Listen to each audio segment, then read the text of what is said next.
তোরে আমি এত আশা কইরা হাফিজি বড়াইছি, আর তুই কিনা শেষ পর্যন্ত একটা হিন্দু বিধবা মাইয়ারে এই বাড়ির বউ কইরা নিয়ে আইছ।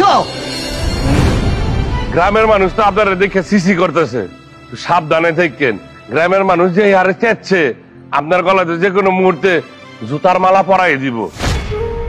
দেখছো আব্বা, তোমার ওই পোলার লিগা এই মেম্বারের মতো লোক তোমার রাস্তার মাঝখানে অপমান করে দিয়ে গেল। আপনি না আমাকে তালাক দিয়ে দেন। আপনাকে কত ভদ্র মনে করছিলাম, আপনিও তলে তলে এমন। কয়দিনের জন্য বিয়ে করছেন? কতদিনের জন্য বিয়ে করছি মানে? মানুষ কতদিনের জন্য বিয়ে করে? আপনি যদি আমার ওই জুম্মার বয়ানের পরে আমার ব্যাপারে কিছু কথা কইতেন আর আমার জন্য একটু ভোট চাইতেন। মেম্বার সাহেব, আমি দুঃখিত, আমি জুম্মার বয়ানে কোনো রাজনৈতিক কথা বলতে পারবো না। আস্তাগফিরুল্লাহ, নাউযুবিল্লাহ। এই তোমার সাহস কি করে হইল? এই বিধবা হিন্দু মাইয়ার রান্না আমার পাতে দিছো তুমি?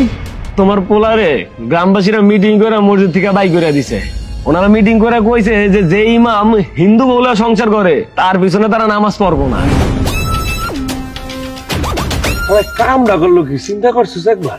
বউটা কিন্তু সুন্দর আছে। কিরে তুই ইমামের বোর দিকে নজর দেশকে, নজরটা ঠিকঠাক কর।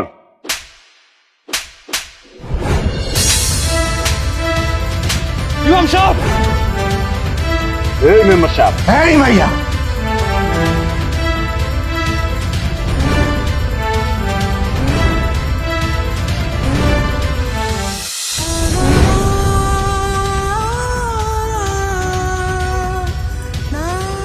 রাজনীতি রাজনীতি তুই কিছু বুঝবি না রে। তুই যদি বুঝতিস তাহলে তো হইতো সামনে আমার ইলেকশন, এখন কোনো ঝামেলা করা যাবে না।